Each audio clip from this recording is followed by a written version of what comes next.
The blood dripping from the cowboy's arm onto the dusty boardwalk was the first thing Dr. Beatrice Fairmont noticed when she stepped out of her office that sweltering afternoon in San Francisco, California. And the second thing she noticed was how every person on the street turned away from both of them as if they were invisible. It was August 1878, and Beatrice had been practicing medicine in this God-forsaken city for 3 months now. 3 months of closed doors and turned backs. 3 months of watching people suffer because they would rather die than let a woman tend to their ailments. She had graduated top of her class at the Female Medical College of Pennsylvania, had worked under some of the finest surgeons in Philadelphia, and had come west with dreams of making a difference in a place that desperately needed doctors. What she found instead was a wall of prejudice so thick she could barely breathe through it. The cowboy stumbled, catching himself against a wooden post. His hat had fallen off somewhere, revealing dark hair matted with sweat and dust. He was young, maybe 25 or 26, with a strong jaw and sun-bronzed skin that spoke of long days on the range. His shirt was torn at the shoulder, and crimson stained the fabric, spreading with each passing second. Beatrice grabbed her medical bag from inside the door and hurried down the steps. "Sir, you're injured. Let me help you." He looked at her with eyes the color of whiskey, unfocused and glazed with pain. "You the doctor?" "I am. Dr. Beatrice Fairmont." A woman passing by made a sound of disgust and pulled her children closer, hurrying past. Beatrice had grown accustomed to such reactions, but they still stung like salt in an open wound. The cowboy swayed on his feet. "I heard about you. Heard you're a real doctor, trained and everything." "I am." She reached for his good arm, steadying him. "But right now, that's less important than stopping this bleeding. Can you make it inside?" He nodded, and she guided him up the steps and into her office. The space was small but immaculate, with an examination table in the center, glass cabinets filled with medicines and instruments along the walls, and a desk stacked with medical journals she had brought from Philadelphia. Afternoon light streamed through the windows, catching dust motes in the air. "Sit here," she instructed, helping him onto the table. Up close, she could see the wound more clearly. A deep gash ran from his shoulder down his upper arm, the edges jagged. "What happened?" Hoarse spooked. "Threw me into some barbed wire on the Peterson ranch." His voice was strained but steady. "Name's Ryder Thornton." "Well, Mr. Thornton, this is going to need stitches." She set her bag down and began pulling out supplies, her hands moving with practiced efficiency. "I'll need to clean it first, and I won't lie to you, it's going to hurt. Can't hurt worse than it already does." He tried to smile, but it came out more like a grimace. Beatrice began cutting away the ruined shirt, exposing the full extent of the injury. The barbed wire had torn through muscle, and she could see bits of fabric embedded in the wound. "I'm going to give you something for the pain first." "No laudanum," he said quickly. "Makes me sick. I can handle it." She paused, meeting his eyes. There was determination there and something else. Respect, perhaps. It had been so long since anyone had looked at her with anything other than disdain or dismissal that she almost did not recognize it. "All right," she said softly, "but you tell me if it becomes too much."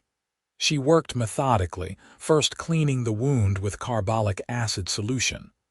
Ryder gripped the edge of the table, his knuckles white, but he did not make a sound. Beatrice used tweezers to remove the embedded debris, her movements gentle but thorough. She had learned long ago that rushing led to mistakes, and mistakes could cost lives. "Why'd you come west?" Ryder asked through gritted teeth, clearly trying to distract himself from the pain. "I wanted to go where doctors were needed." She dabbed at the wound with a clean cloth. "Philadelphia has plenty of physicians. The frontier seemed like a place where my skills would be valued regardless of my gender." Stupid bastards in this town don't know what they're missing." He hissed as she began the stitches, but still he did not pull away. "Begging your pardon for the language, madam. I'm a doctor, Mr. Thornton. I've heard far worse." The needle pierced flesh, drawing the edges of the wound together. Her stitches were small and even, the work of countless hours of practice. "And you're right. They are stupid, but they're also stubborn, and stubbornness is a harder infection to cure than any disease I studied in medical school." "My ma was stubborn too," Ryder said, his voice growing distant. "She died when I was 15. Fever took her. The doctor we had, he was drunk more often than sober. Gave her the wrong medicine, or maybe just didn't care enough to try. I watched her slip away, knowing someone should have been able to help her." Beatrice's hands paused for just a moment. "I'm sorry. That's why I don't give a damn that you're a woman doctor. Far as I'm concerned, if you know what you're doing, that's all that matters." He looked at her work, watching as she tied off another stitch. "And you clearly know what you're doing." Something warm bloomed in Beatrice's chest, something she had not felt in months. Hope, maybe, or simple human connection. She had been so isolated, so utterly alone in this city of thousands, that she had almost forgotten what it felt like to be seen as a person rather than an aberration. "There," she said finally, cutting the last thread and stepping back to examine her work. 15 stitches. Keep it clean and dry.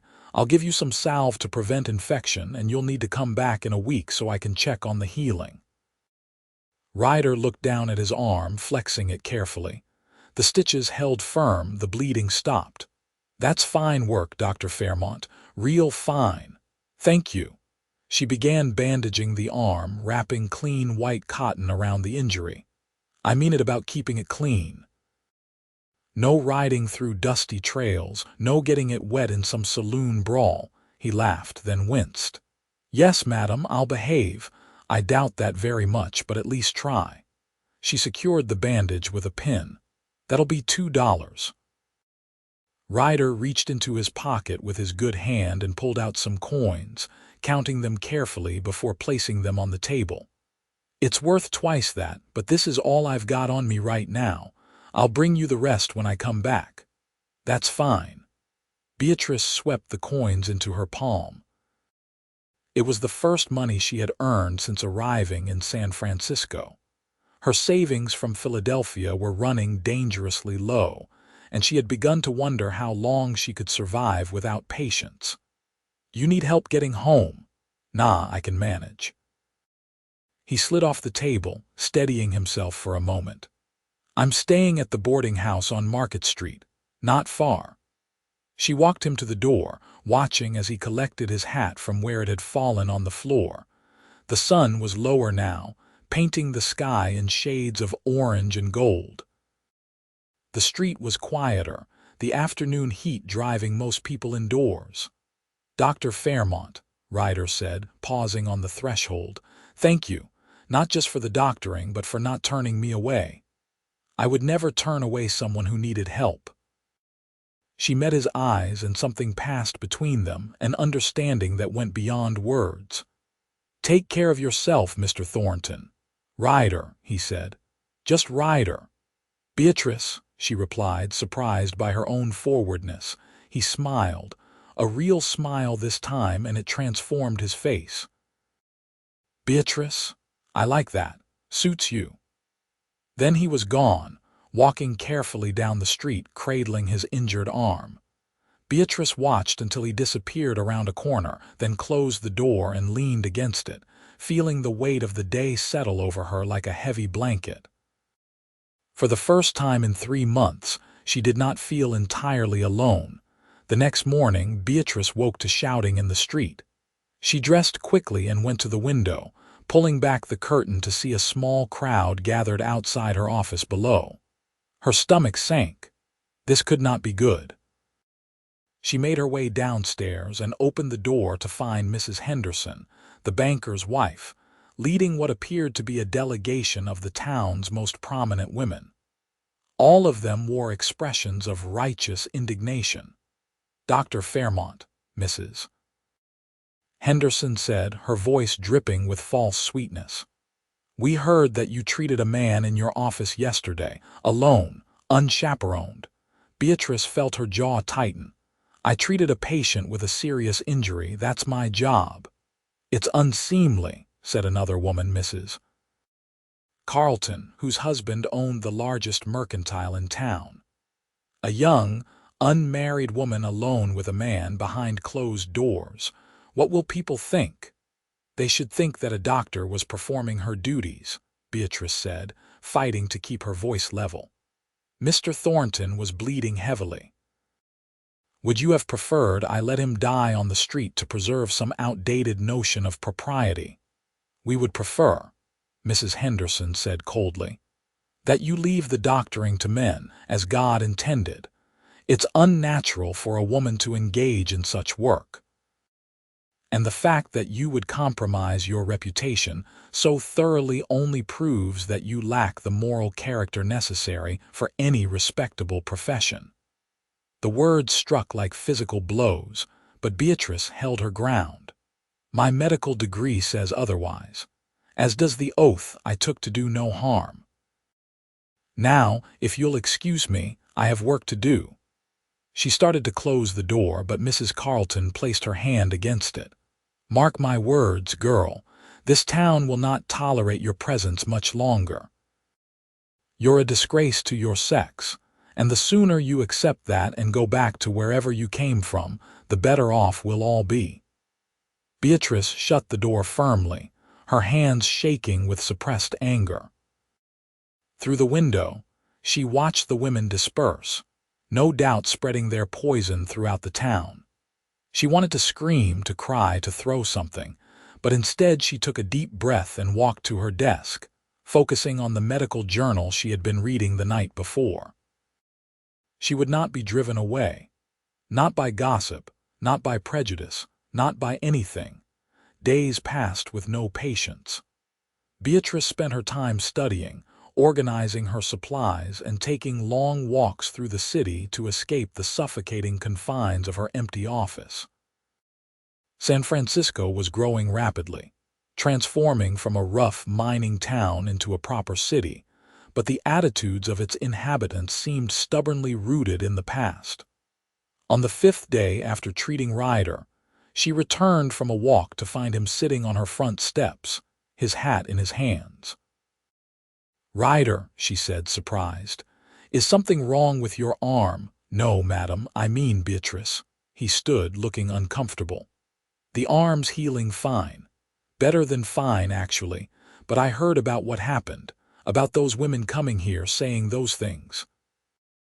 News travels fast in this town, too fast and usually wrong." He turned his hat in his hands. "I wanted to apologize. If I'd known that treating me would cause you trouble, I would have—" "You would have what?" she interrupted. "Bled to death.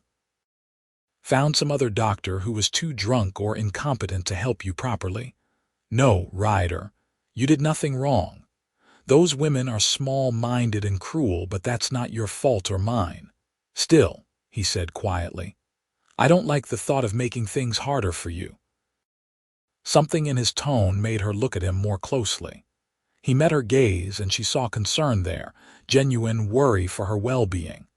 When was the last time anyone had cared about her troubles? "Come inside," she said impulsively. "Let me check that wound, make sure it's healing properly." He followed her into the office, and she had him sit on the examination table while she carefully unwrapped the bandage. The stitches were holding beautifully, the inflammation minimal, no signs of infection. She allowed herself a small moment of professional pride. "Perfect," she said, gently probing the edges of the wound. "You've been taking good care of it, following doctor's orders." He watched her work, and she was acutely aware of his presence, the warmth of his skin under her fingers, the way his breathing changed when she touched a tender spot. "Beatrice, can I ask you something?" "Of course."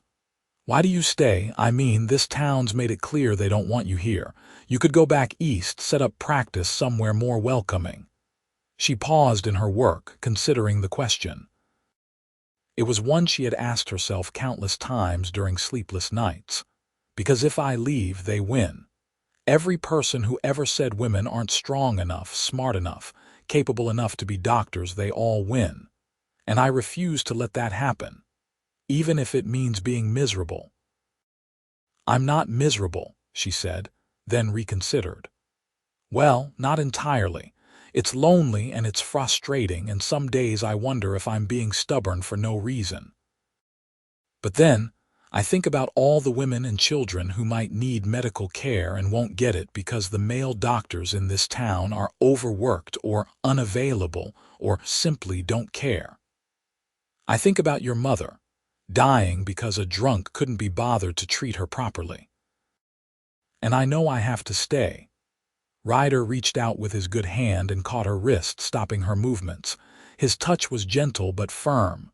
"You're remarkable, you know that." Beatrice felt her cheeks flush. "I'm just doing what I was trained to do." "No," he said softly. "You're doing a hell of a lot more than that." They stayed like that for a moment, frozen in time, his hand on her wrist, her fingers still resting against his arm. The air between them felt charged, electric with possibility. Then Beatrice cleared her throat and stepped back, suddenly aware of how improper the situation was. "I should finish bandaging this," she said, her voice not quite steady. "Right." "Yes." Ryder released her wrist, looking almost disappointed. She wrapped a fresh bandage around his arm, her movements efficient but no longer quite as steady as before. "You won't need to keep this covered much longer. Another few days and you can leave it open to the air. The stitches should come out in about a week, as I said. I'll come back then." He hopped down from the table. "And Beatrice, if you need anything at all, you send word to me. I'm working at the Calloway Ranch now, about 5 miles north of town. Anyone can tell you how to find it." "Thank you, Ryder, that's very kind." "It's not kindness, it's just right." He settled his hat on his head and headed for the door, then paused. "There's a dance next Saturday night at the town hall. Would you want to go? With me, I mean." Beatrice's heart leaped, then just as quickly sank. "I don't think that would be wise. Given how this town feels about me, my presence would only cause trouble. Let them talk. They're going to talk anyway, might as well give them something worth talking about." His smile was crooked and utterly charming. "Besides, I'm a terrible dancer. You'd be doing me a favor, giving me someone to apologize to all night for stepping on her toes." Despite everything, Beatrice laughed. It felt good, like stretching a muscle that had been cramped for too long. "When you put it that way, how can I refuse? Is that a yes?" "It's a yes." "But don't say I didn't warn you when half the town refuses to speak to you for being seen with me. Half the town's not worth speaking to anyway." He tipped his hat to her. "I'll pick you up at 7. After he left, Beatrice stood in her empty office, a smile playing at her lips. She knew she was probably making a mistake, that going to the dance would only invite more trouble, more judgment, more whispers. But for the first time since arriving in San Francisco, she did not care. Ryder saw her as a person, as a woman and a doctor both, and that was worth any amount of gossip. The week crawled by with agonizing slowness. Beatrice still had no other patients, though she saw plenty of injuries and illnesses as she walked through town, a child with a clearly broken arm, an old man coughing blood, a pregnant woman who looked exhausted and unwell. Each time she wanted to offer help, but the looks of distrust and disgust stopped her. She could not force people to accept her care, no matter how much they needed it. She spent an embarrassing amount of time trying to decide what to wear to the dance. Her wardrobe was limited, practical clothes for a working doctor, nothing frivolous or particularly feminine. Finally, she settled on a deep blue dress with a modest neckline and a full skirt, one of the few nice things she had brought from Philadelphia. She pinned her honey-colored hair up carefully, allowing a few curls to frame her face. When Ryder knocked on her door at precisely 7 o'clock on Saturday evening, the look on his face made all her fussing worthwhile. "Beatrice," he breathed, "you look beautiful." "Thank you." She took in his appearance as well. He had cleaned up nicely, wearing dark trousers and a white shirt under a black vest, his hair still damp from washing. The bandage was gone from his arm, though she could see the edge of the healing wound at his collar. "You look quite handsome yourself." He offered his arm, and she took it, trying to ignore the flutter in her stomach. They walked through the gaslit streets toward the town hall, passing other couples also heading to the dance. Beatrice noticed the stares, the whispers, the way women clutched their partners' arms tighter and men frowned in disapproval. Ryder seemed oblivious to it all, or perhaps he simply did not care. The town hall was ablaze with light and music, a fiddle band playing a lively reel. Couples swirled across the dance floor, their laughter and conversation creating a warm buzz of sound. But as Beatrice and Ryder entered, a hush fell over the room like a blanket smothering a fire. Mrs. Henderson was there with her husband, and her face went rigid with shock and displeasure. Mr. Carleton looked equally displeased, his bushy mustache twitching with indignation. Other faces, some familiar from around town, others unknown, all turned toward them with expressions ranging from curiosity to outright hostility. "Maybe this wasn't such a good idea," Beatrice murmured, suddenly wanting to flee. "Nonsense."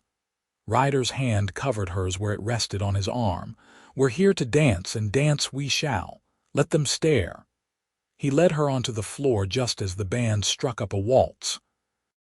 Ryder placed his hand at her waist, and she rested her hand on his shoulder, hyper-aware of the warmth of his touch through the fabric of her dress.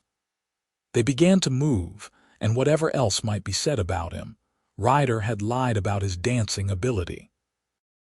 He was smooth and confident, guiding her through the steps with ease. "You're a much better dancer than you claimed," she accused lightly. "Had to get you here somehow." His eyes twinkled with mischief. "Besides, my ma taught me before she died." Said a man who couldn't dance was only half civilized. "She sounds like she was a wise woman." "The wisest I ever knew."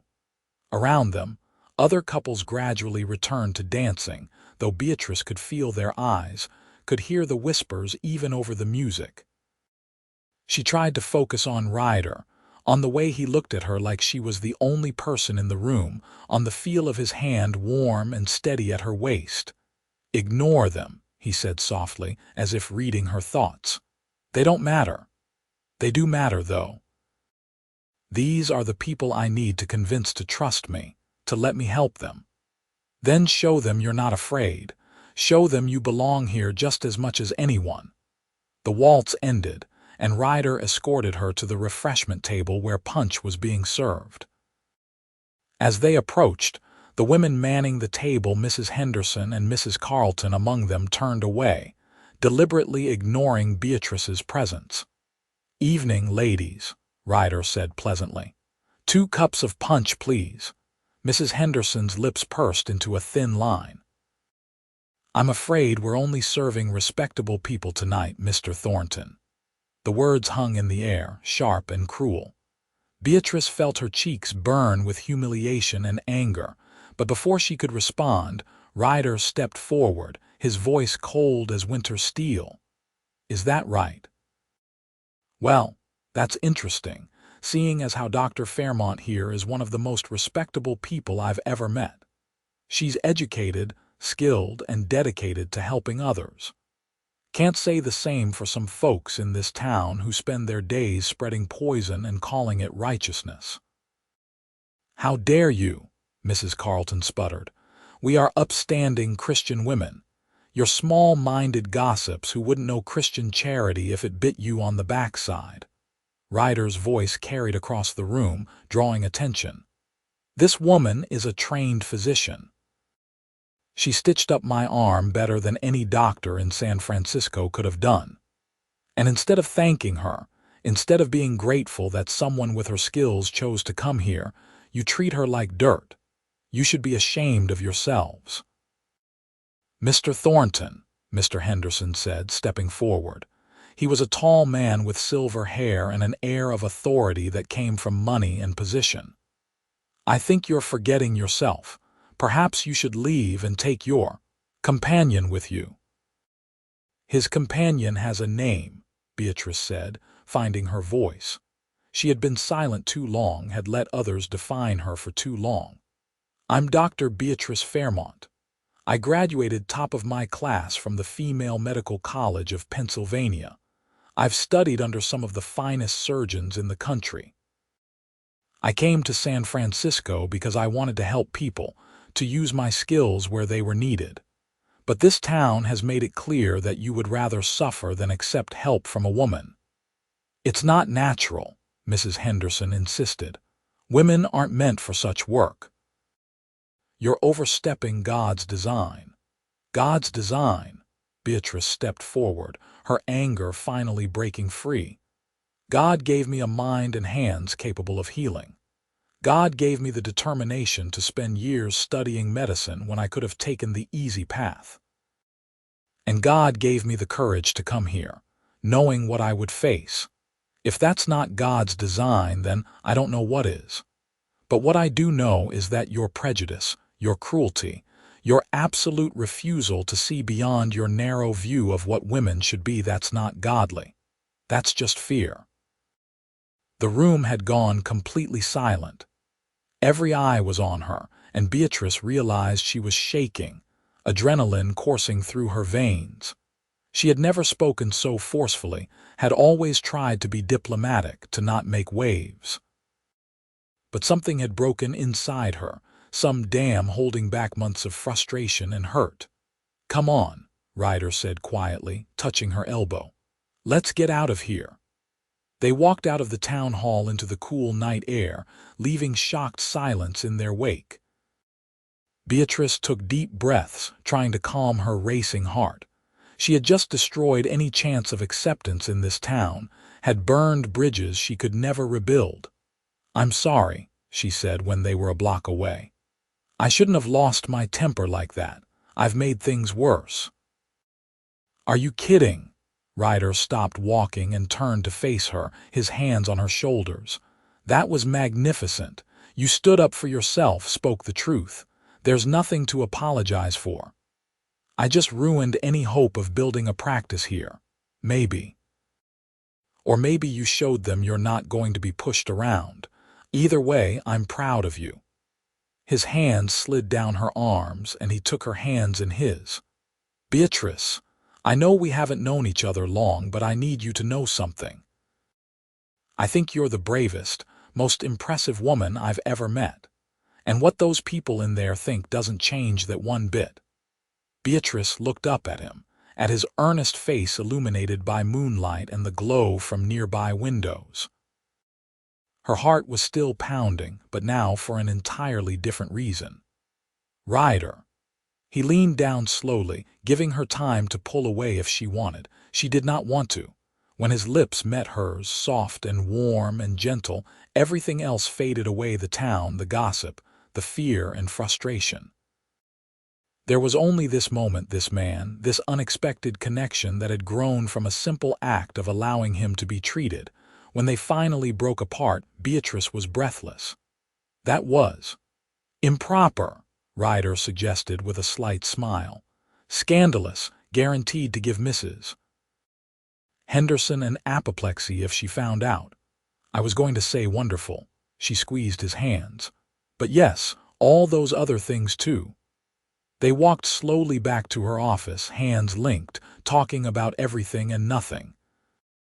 Ryder told her about growing up on a small ranch in Nevada, about losing his father to a mining accident when he was 10, about coming to California looking for work after his mother died.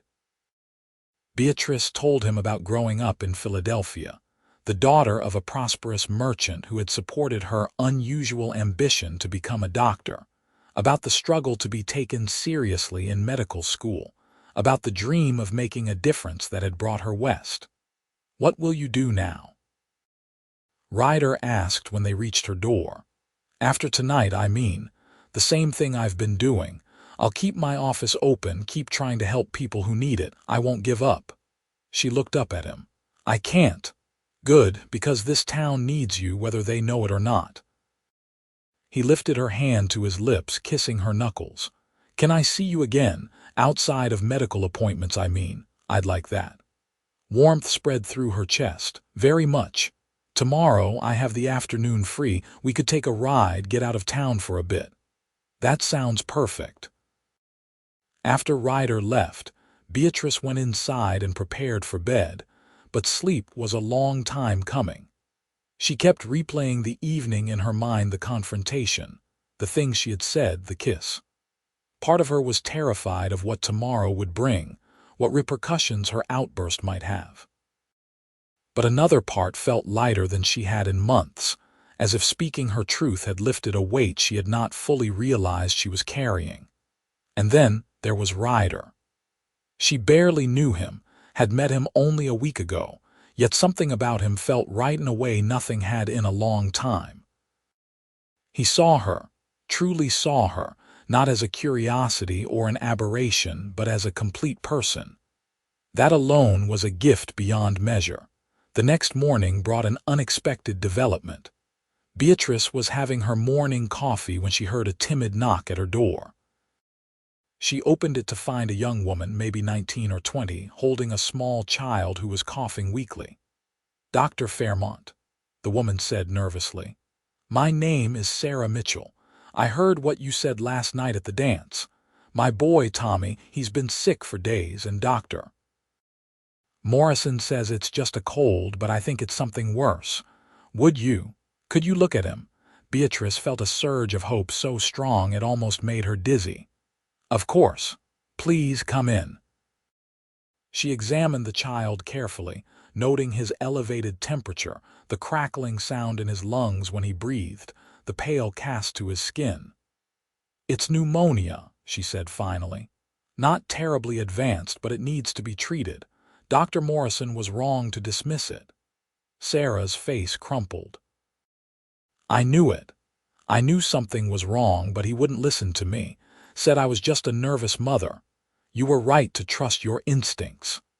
Beatrice went to her cabinet and began preparing medicines. "I'm going to give you some expectorant to help clear his lungs and some fever powder. You'll need to keep him warm, but not too warm, and make sure he drinks plenty of fluids. I want to see him again in 2 days." "Thank you." Sarah's eyes filled with tears. "Thank you so much. I didn't know where else to turn. You can always turn to me. That's why I'm here." After Sarah left with her son and the medicines, Beatrice felt renewed energy coursing through her. One patient, one child who might get better because she was here. It was not much, but it was a beginning. Ryder arrived that afternoon as promised, leading 2 horses. One was his own sturdy roan, the other a gentle-looking mare with a white star on her forehead. "Borrowed her from the ranch," he explained, helping Beatrice mount. "She's steady and sweet-tempered, perfect for a Sunday ride." They rode north out of the city, following a trail that wound through golden hills dotted with oak trees. The day was warm but not unbearably hot, with a breeze carrying the scent of dry grass and wild sage. Beatrice had not been on a horse in years, but the mare was indeed gentle, and she soon relaxed into the rhythm of the ride. "This is beautiful," she said, taking in the sweeping vista of hills and distant mountains. "I haven't really explored beyond the city limits. Too busy working. Too busy trying to work and failing at it," she sighed. "Though this morning I did have a patient, a young woman with a sick child. She came because she heard what I said at the dance." Ryder's face lit up. "See, good can come from speaking your truth. One patient doesn't make a practice." "No, but it's a start." He guided his horse closer to hers. "And sometimes a start is all you need." They rode for an hour, eventually stopping near a stream shaded by willows. Ryder spread a blanket on the grass and unpacked the lunch he had brought: bread and cheese, cold chicken, apples, and a bottle of cider. They ate leisurely, talking and laughing, the easy companionship between them deepening with each shared story. "Tell me about medical school," Ryder said, lying back on the blanket with his hands behind his head. "What was it like? Challenging, exhausting, exhilarating?" Beatrice plucked at the grass, remembering. "There were only 12 women in my class, and we faced opposition at every turn. Some of the male students refused to sit near us. Some professors wouldn't call on us, acted like we weren't there. But we persevered. We studied harder, worked longer hours, proved ourselves again and again. Must have been lonely. It was. But I made good friends among the other women students. We supported each other, held each other up when things got difficult." She smiled sadly. "I miss them. We scattered after graduation, each going to different places, chasing different dreams. You ever regret it?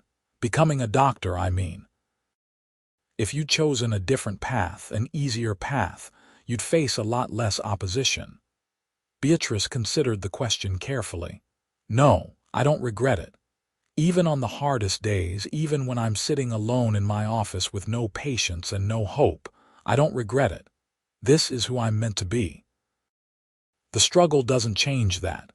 Ryder sat up and looked at her with an intensity that made her breath catch. "You're remarkable.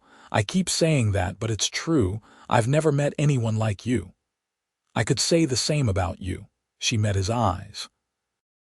"Most men wouldn't even consider letting a woman doctor treat them, let alone defend her the way you did last night. Most men are fools." He reached out and tucked a loose strand of hair behind her ear, his fingers lingering against her cheek.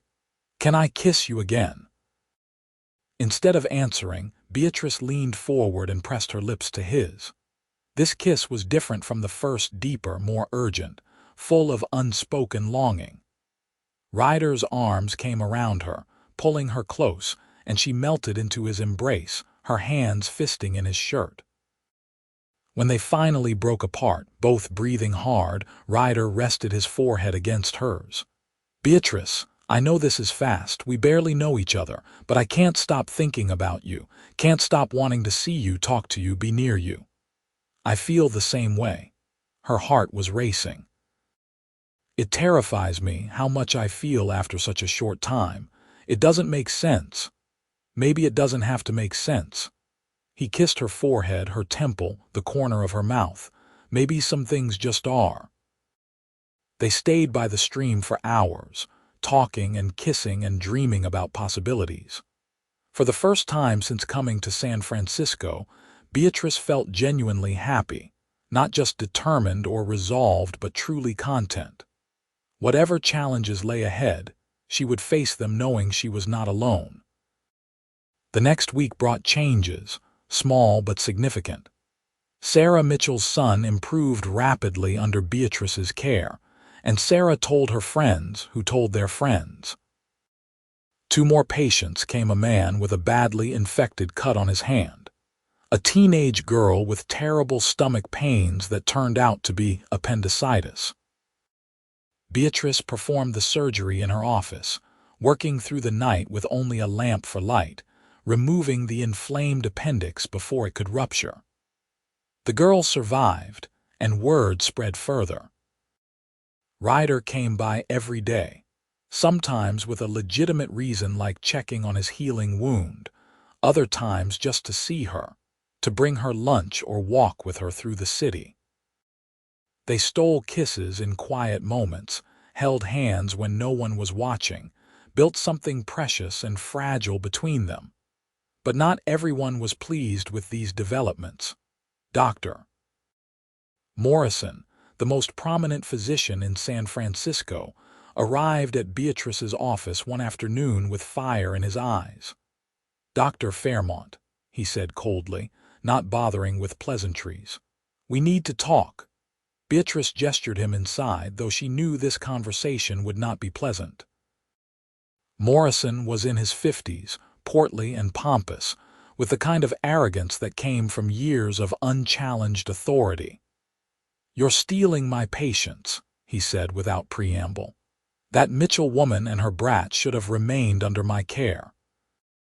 And now I hear you performed surgery on the Lawson girl. That was reckless and irresponsible." "The Lawson girl had acute appendicitis," Beatrice said calmly, though anger simmered beneath her surface. "If I hadn't operated, she would have died, and Mrs.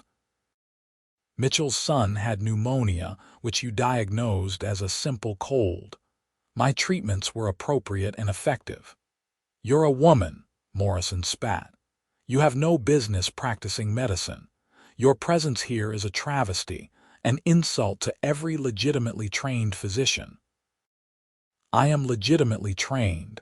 I have a medical degree from an accredited institution.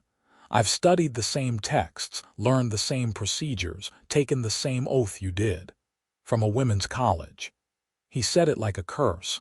"Playing at being doctors, it's unnatural and dangerous." Beatrice stood, her patience exhausted. "Get out of my office, Dr. Morrison. And if you're so concerned about losing patients, perhaps you should focus on providing better care rather than attacking me." Morrison's face turned purple with rage. "You haven't heard the last of this. I have friends, influence. I'll see you driven out of San Francisco if it's the last thing I do." After he stormed out, Beatrice sank into her chair, shaking with anger and fear. Morrison was not making idle threats. He did have influence, connections to the city's power brokers. If he turned them against her, her precarious foothold in San Francisco could crumble completely. When Ryder arrived that evening, he found her staring out the window, her arms wrapped around herself. "What's wrong?" he asked immediately, going to her. She told him about Morrison's visit, about the threats. Ryder's face grew dark with anger. "That pompous windbag. He's just scared because you're better than him and he knows it.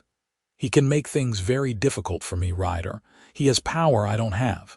Then we'll fight him." Ryder took her hands.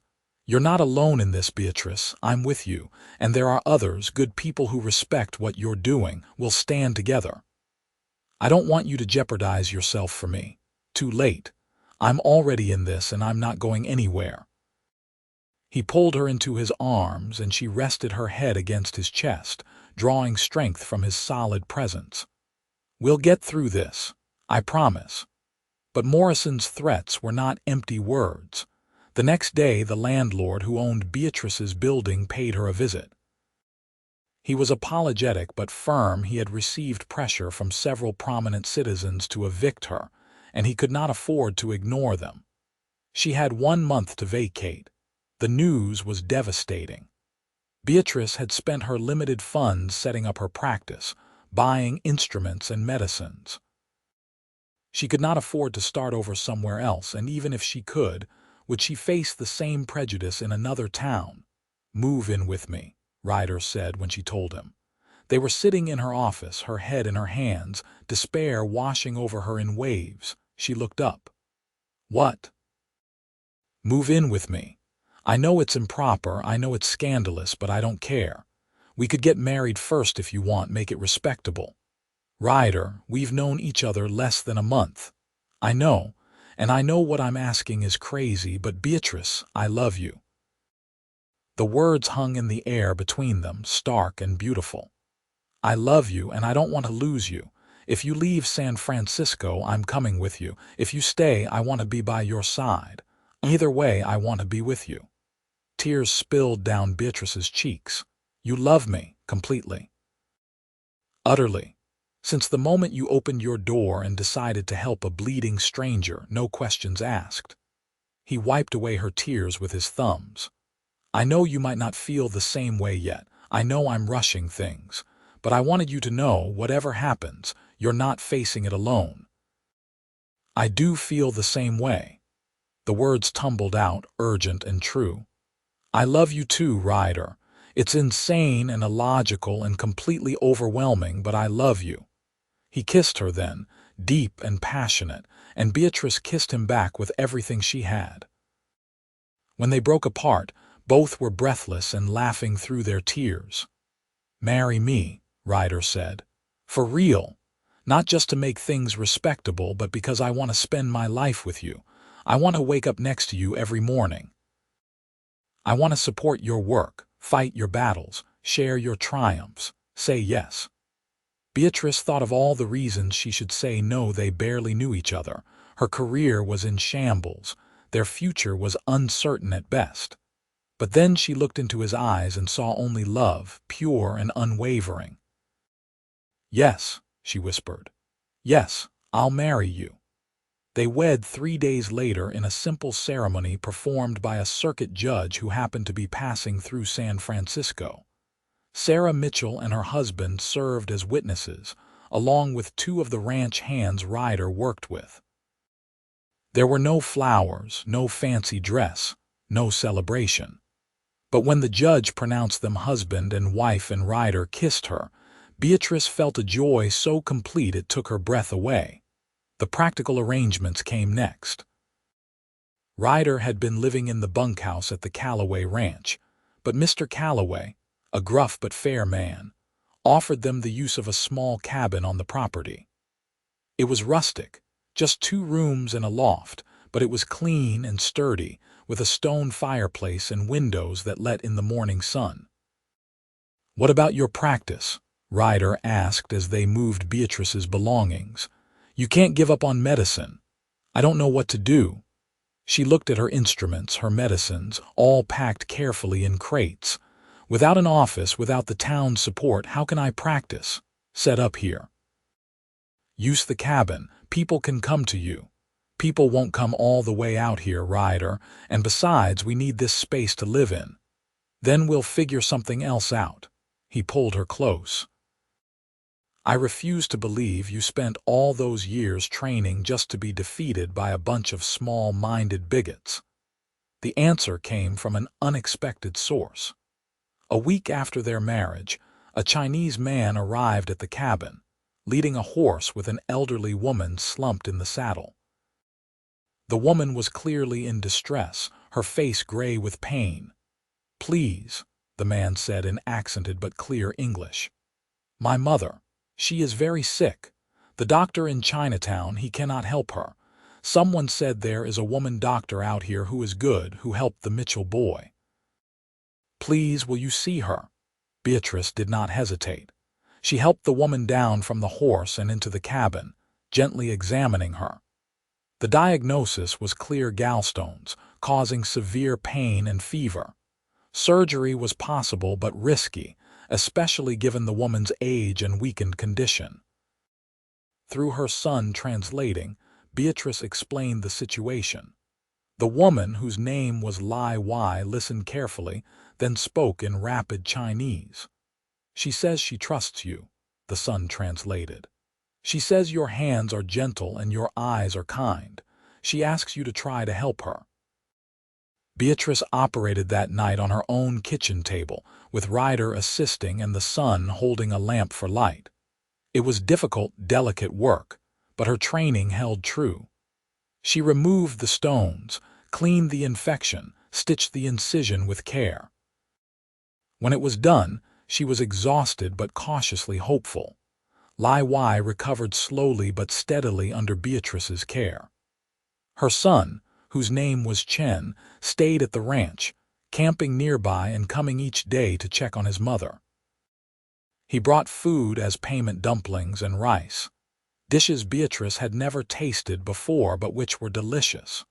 More importantly, he brought word of the Chinese community in San Francisco. "Many people in Chinatown need doctor," he told Beatrice. "But they fear the white doctors, who do not understand our ways, who treat us with disrespect. If you would come, if you would help my people, they would be grateful." A solution began to form in Beatrice's mind. The Chinese population in San Francisco was substantial but largely ignored by the white medical establishment. What if she focused her practice there, where she might actually be welcomed rather than scorned? "I'll come," she told Chen. "Once your mother is well enough to travel, I'll come to Chinatown and see who needs help." When Lai Wai was finally strong enough to return home, she took Beatrice's hands in hers and spoke at length, her eyes shining with tears. Chen translated, "She says you gave her back her life. She says you are a healer in the truest sense, that your skill comes not just from training but from a compassionate heart. She says she will tell everyone in Chinatown about you, and you will always have a place among her people." True to her word, Lai Wai spread the word throughout the Chinese community. Within a week, people began arriving at the cabin, workers with injuries from the docks and factories, children with fevers and coughs, women with complications from childbirth. Beatrice treated them all, often accepting food or small household items as payment when they could not afford her fees in cash. Ryder watched with obvious pride as his wife's practice finally began to flourish. He built her a proper examining room in a shed behind the cabin, with a real table and shelves for her supplies. He rode into the city to pick up medicines she ordered, helped lift patients who needed moving, learned basic first aid so he could assist with minor procedures. "You're happy," he observed one evening as they sat on the porch, watching the sun set over the hills. Beatrice was leaning against him, exhausted from a long day but deeply satisfied. "I am," she said, realizing it was true. "I'm doing the work I trained for, helping people who need it. And I have you. What more could I want? A real office, recognition from the medical establishment, the respect of San Francisco society," she laughed. "I never really had that anyway, and honestly, I don't need it. The people I'm treating now, they see me as a doctor first, a woman second. That's all I ever wanted." He kissed the top of her head. "You're making a real difference, Beatrice. I hope you know that." The months that followed brought both challenges and triumphs. Beatrice treated a steady stream of patients from Chinatown, earning their trust and gratitude. She also began to attract other marginalized groups, Irish immigrants, freed slaves who had made their way west, anyone who felt unwelcome or mistreated by the established doctors in town. Dr. Morrison continued his campaign against her, spreading rumors that she was practicing illegally, that she was endangering her patients with experimental treatments. But the people she helped knew the truth, and their testimonials drowned out his slander. Beatrice also discovered she was pregnant. The realization came one morning when she woke feeling queasy, a sensation she initially attributed to something she ate. But when the nausea persisted and her monthly courses stopped, the truth became clear. "I'm going to have a baby," she told Ryder that evening, her voice a mixture of excitement and fear. "We're going to have a baby." His face went through a series of expressions: shock, disbelief, and finally pure joy. He swept her up in his arms, spinning her around despite her laughing protests. "A baby. We're going to be parents. Beatrice, that's wonderful. I'm scared," she admitted when he set her down. "I've delivered dozens of babies, but having one myself is terrifying. And what about my practice? How will I manage patients when I have an infant to care for?" "We'll figure it out together." Ryder's hands cradled her face. "You're not alone in this. I'll help with the baby and with the practice if needed. We're a team, remember." The pregnancy progressed smoothly, though Beatrice continued working longer than most women would have dared. She was examining a patient's broken wrist when her water broke, and Ryder had to practically carry her into the cabin despite her protests that she could walk perfectly well. Sarah Mitchell came to help with the delivery, as did Lai Wai, who had become a good friend despite the language barrier. Ryder stayed by Beatrice's side, holding her hand through the long hours of labor, wiping her brow, whispering encouragement. "I've seen this from the other side so many times," Beatrice panted during a contraction. "I never fully appreciated how hard it is." "You're doing great," Ryder assured her.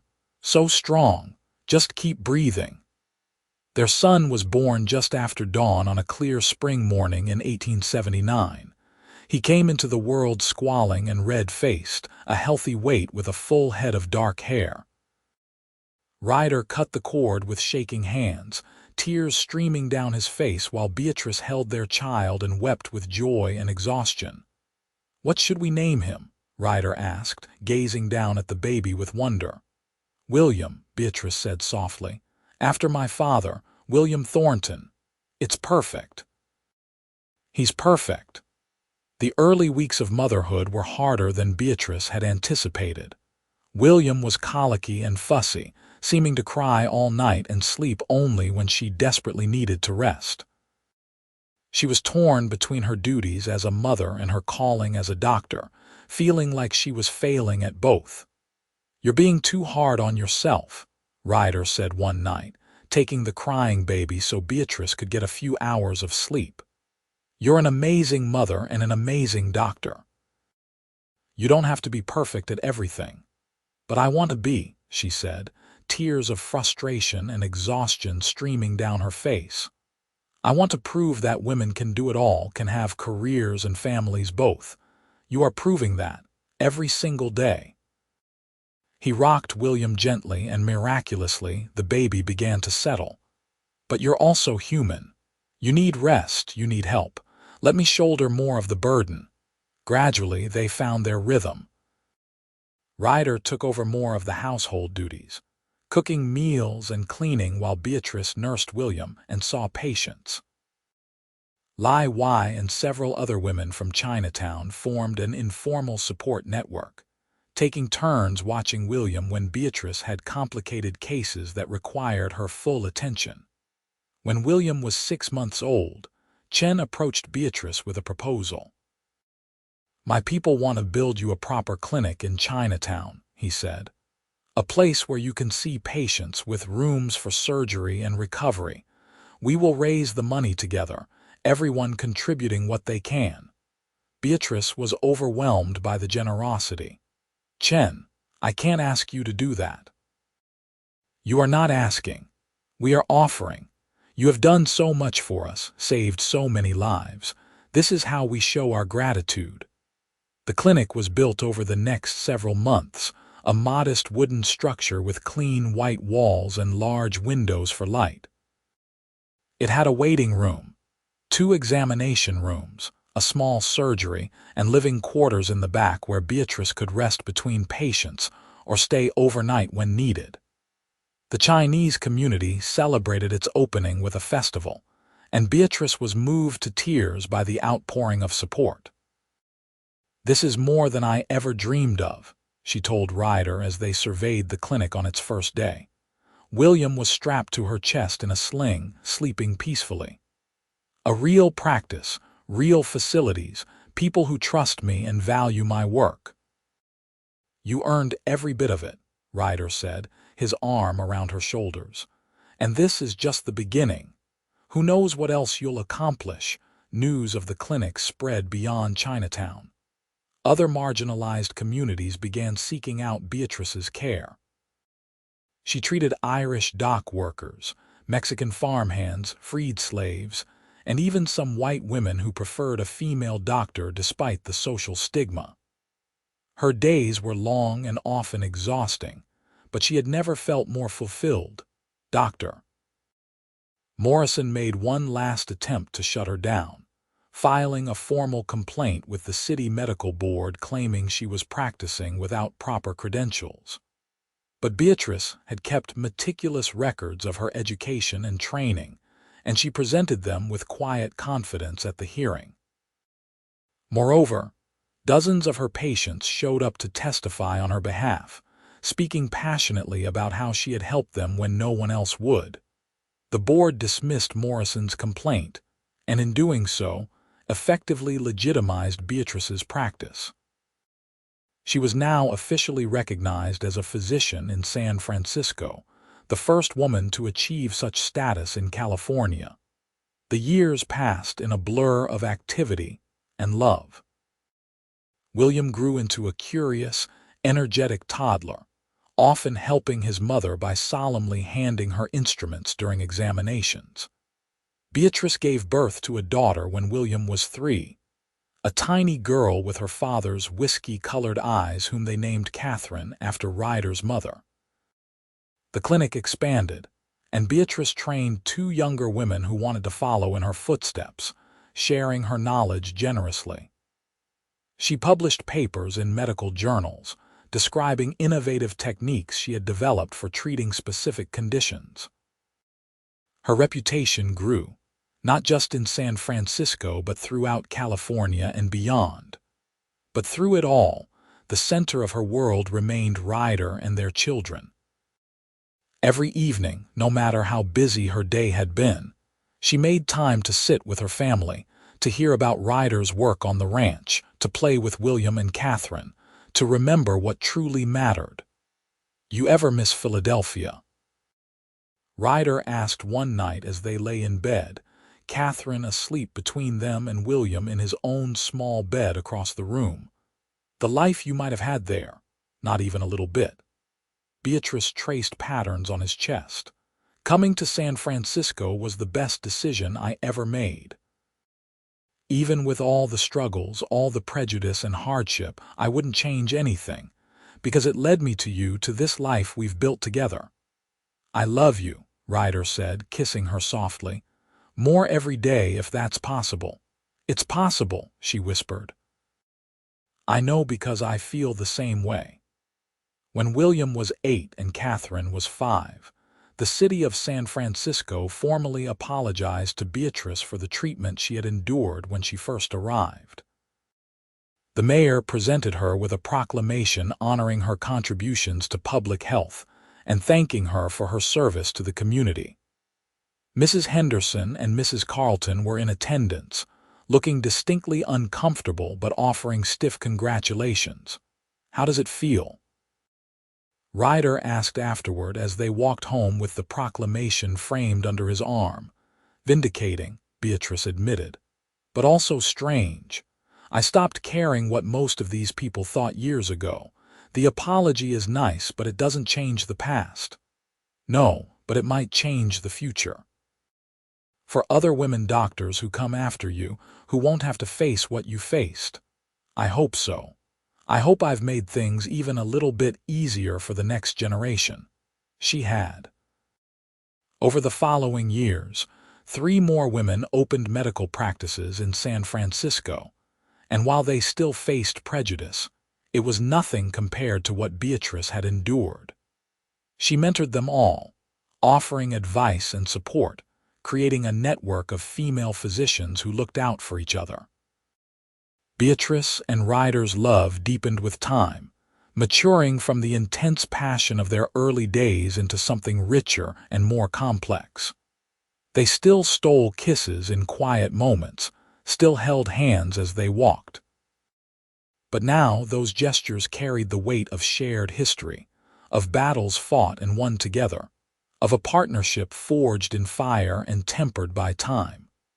William grew into a thoughtful young man who wanted to be a lawyer, driven by a passion for justice that his parents had instilled in him. Catherine showed an aptitude for medicine, often accompanying her mother to the clinic and watching procedures with fascinated attention. "She's going to follow in your footsteps," Ryder observed one day, watching Catherine carefully bandage a doll's arm. "Maybe," Beatrice said, her heart swelling with pride and hope. "But it will be her choice, whatever she decides." When Beatrice turned 45, the city threw a grand celebration in her honor, recognizing 20 years of service to the community. Patients past and present came to share their stories. Sarah Mitchell and her son Tommy, now a healthy young man preparing to start his own family. Lai Y, now in her 80s but still spry. Countless others whose lives Beatrice had touched over the years. "I never expected any of this," Beatrice said in her speech, looking out at the crowd with tears in her eyes.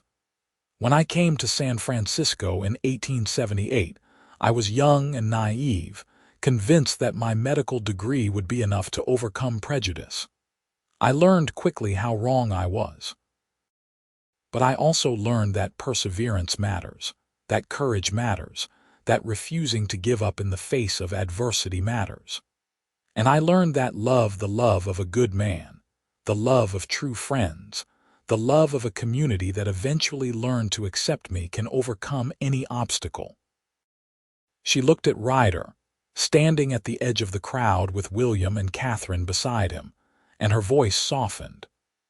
Most of all, I learned that the greatest healing comes not from medicine, but from human connection, from seeing and being seen, from loving and being loved. Thank you all for allowing me to be part of your lives, and for being part of mine.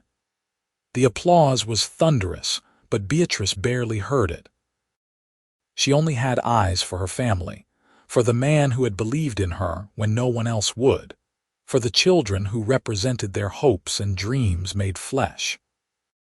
That night, after the celebrations had ended and the children were asleep, Beatrice and Ryder sat on their porch, watching the stars emerge in the darkening sky.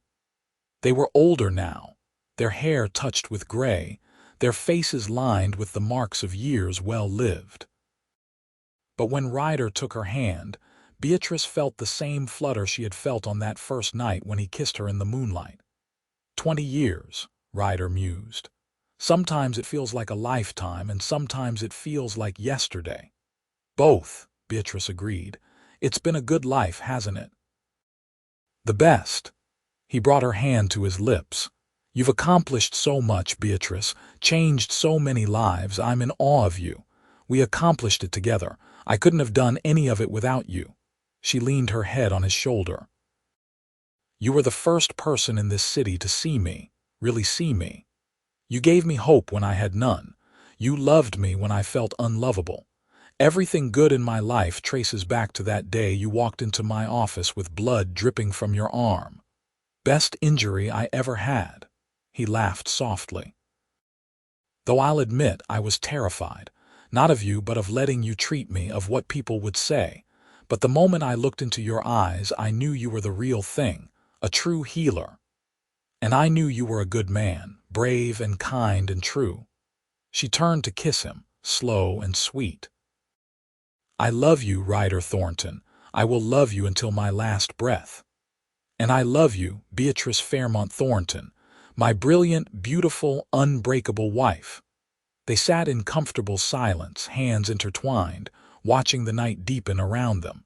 Inside, their children slept peacefully. In the clinic across town, her medicines and instruments waited for tomorrow's patients. In the city beyond, lives went on, some touched by her care, others yet to be. But here, on this porch, in this moment, everything was perfect. The struggles of the past had faded into memory, hard-earned victories that had shaped them but no longer defined them. The future stretched ahead, uncertain but no longer frightening, because they would face it together. And when Beatrice finally stood, pulling Ryder to his feet and leading him inside to bed, she did so with a heart full of gratitude for the journey that had brought her here, to this man, to this life, to this hard-won happiness that was sweeter for having been fought for and earned. Years continued to pass in their gentle rhythm. Catherine did indeed pursue medicine, studying at the same medical college her mother had attended. Beatrice watched with pride, and no small amount of emotion, as her daughter graduated with honors, becoming part of a new generation of women physicians who benefited from the path she had helped clear. William became a successful attorney, known for taking cases others wouldn't touch, defending the poor and disenfranchised with the same passion his mother had shown in treating them.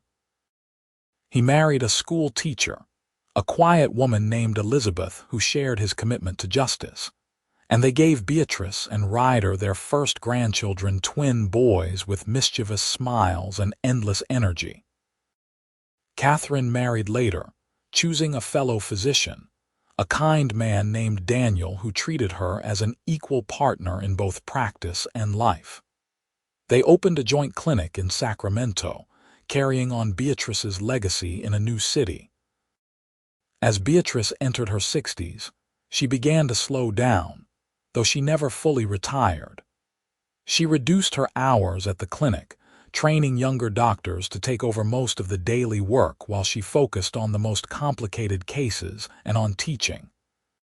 She and Ryder moved to a small house near the clinic, with a garden where she grew medicinal herbs and a sitting room filled with medical texts and journals. Ryder had retired from ranch work years earlier, his body finally protesting the decades of hard labor. But he kept busy with carpentry, building furniture for their children and grandchildren, and volunteering at the clinic, maintaining the building and equipment. They fell into an easy routine, mornings spent working, afternoons with grandchildren, evenings on their porch, still talking about everything and nothing. "You have any regrets?" Beatrice asked one evening. They were both in their 70s now, their bodies slower but their minds still sharp. "About your life, I mean. About choosing me, choosing this path." Ryder looked at her as if she had spoken in a foreign language. "Regrets? Beatrice, you gave me the most extraordinary life I could have imagined. A purpose beyond myself, a family I adore, the privilege of watching you change the world. How could I possibly regret any of it? You could have married someone easier. Someone who didn't cause scandal and controversy, who would have been a traditional wife. I didn't want someone easier. I wanted you. I wanted every challenge, every triumph, every moment of the life we built together." He took her hand, his grip still strong despite his age. "You're my greatest adventure, Beatrice. Every single day with you has been a gift." She blinked back tears. "I don't know what I did to deserve you. You let me help you when you needed it. You saw past the blood and dirt to the person underneath. You taught me what real courage looks like." He smiled. "And you love me. That's more than I ever dreamed of having." Their love story had become something of a legend in San Francisco, told and retold in different versions. Some focused on the scandal of their hasty marriage, others on Beatrice's medical achievements, still others on the barriers they had broken together. But those who knew them best understood that the real story was simpler and more profound. Two people who had found each other when they both needed it most, who had chosen love and partnership over convention, who had built something lasting and true. When Ryder fell ill at 76, a slow decline that Beatrice's medical knowledge told her would not be reversed, she cared for him with the same dedication she had shown every patient. But this was different, harder, because this was the person she loved most in the world and all her skill could not save him. "I'm not afraid," Ryder told her one evening, his breathing labored but his eyes clear. "I've had a full life, a happy life. The only thing that pains me is leaving you." "Don't," Beatrice whispered, holding his hand. "Don't leave me. I don't know how to be without you. You'll manage. You're the strongest person I've ever known." He struggled to sit up and she helped him, propping pillows behind his back. "Promise me something. Anything. Don't give up on the work, the clinic, the teaching, all of it. The world still needs you, Beatrice, and you need the work. Promise me you won't just fade away, I promise." Tears streamed down her face. "But Ryder, I can't imagine. I know it hurts, but you'll heal in time. You'll find joy again. And when you do, don't feel guilty about it. I want you to be happy even if I'm not there to see it." He died that night, peacefully in his sleep, his hand still in hers. Beatrice sat with his body until dawn, unable to let go, remembering every moment of their 50 years together. The young cowboy who had let her treat his wound when no one else would. The man who had defended her in front of the whole town. The partner who had supported her dreams without reservation. the father who had loved their children with boundless devotion, the grandfather who had delighted in every visit, every achievement, every moment with his growing family. The grief was overwhelming, a physical pain that made it hard to breathe.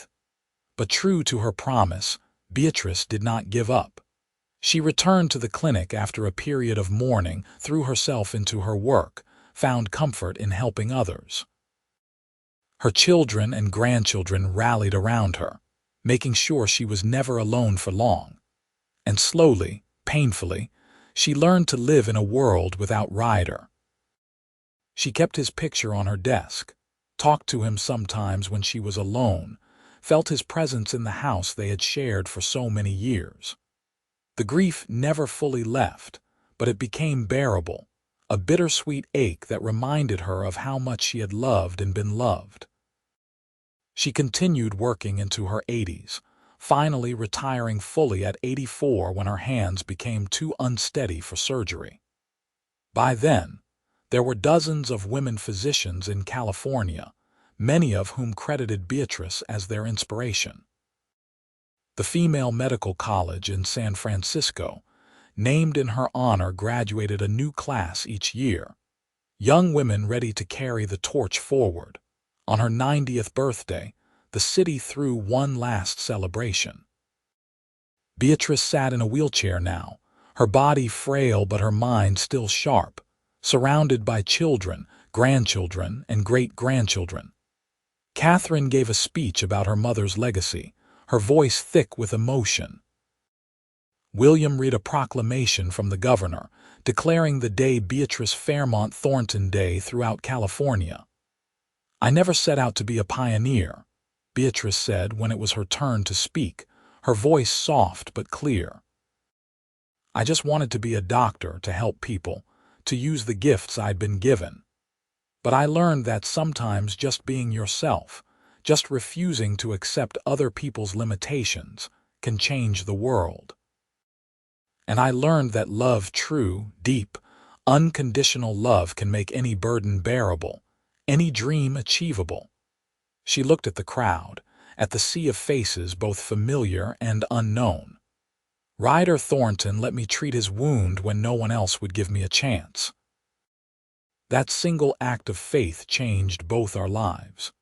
It taught me that allies can come from unexpected places, that courage can be found in simple kindness, and that love can blossom even in the harshest conditions. I miss him every day, but I'm grateful for every moment we had together. Later, when the celebration had ended and her family had gone home, Catherine helped her mother into bed, tucking the blankets around her with gentle hands. "Are you happy, Mama?" Catherine asked softly. "Looking back on everything, are you happy?" Beatrice smiled, her eyes drifting to the photograph on her nightstand, a picture of her and Ryder on their 50th wedding anniversary, both gray-haired and wrinkled but looking at each other with undimmed love. "Completely," she said. "My life hasn't been easy, but it's been mine. I've loved deeply, worked hard, made a difference. What more could anyone ask for?" She died peacefully in her sleep 2 weeks later at the age of 91. The funeral was attended by hundreds of former patients, students, fellow physicians, family, friends, and strangers who had been touched by her story. They buried her next to Ryder, their headstones side by side, united in death as they had been in life. Catherine spoke at the funeral, her voice strong despite her tears. "My mother taught me that barriers are meant to be broken, that courage is found in persistence, and that love is the greatest force in the universe. She and my father showed me what partnership looks like, what it means to support each other's dreams, to face adversity together, to build something lasting and true. Their love story wasn't always easy, but it was real, and it was beautiful, and it changed countless lives, including my own." Years later, when historians wrote about the early women physicians in the American West, Beatrice Fairmont Thornton's name featured prominently. They documented her achievements, her struggles, her contributions to medicine and women's rights. But those who had known her best remembered something else: the way her face lit up when she talked about her husband, the gentleness of her hands when she treated patients, the quiet strength that had carried her through decades of challenges. And they remembered the beginning of her story, the day a wounded cowboy had looked past prejudice and convention to see a skilled doctor who needed a chance. That moment of faith had sparked a love affair that lasted 50 years and a medical career that spanned 7 decades, proving that sometimes the most extraordinary stories begin with the simplest acts of courage. In Chinatown, in the Mexican Quarter, in the homes of the poor and marginalized throughout San Francisco and beyond, Beatrice's memory lived on. Mothers told their daughters about the woman doctor who had helped when no one else would. Physicians trained in techniques she had pioneered. The clinic she had founded still operated, now a major hospital serving diverse communities, with a portrait of its founder hanging in the entrance hall. And in a small town in Nevada, in a cemetery surrounded by desert sage, a simple headstone marked the grave of Catherine Thornton, Ryder's mother, who had died without proper medical care.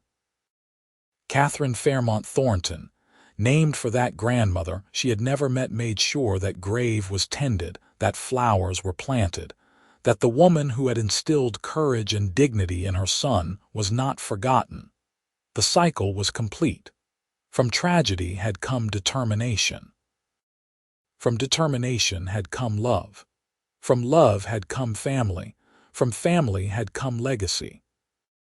And from legacy came inspiration for generations yet unborn, who would hear the story of the town that did not respect the woman doctor and the cowboy who let her treat his wound anyway, and who would understand that sometimes the greatest love stories are also stories of courage, perseverance, and the refusal to accept the world as it is when you know it can be better. Beatrice and Ryder's story became a touchstone, a reminder that love and partnership can overcome seemingly insurmountable obstacles, that faith in another person can change both your lives, that the simple act of seeing someone truly seeing them can be the most powerful gift you can give. And somewhere in whatever comes after this life, perhaps they were together again, young and whole, dancing to fiddle music under gaslight, sharing dreams and kisses, building their life all over again, and again, for all eternity.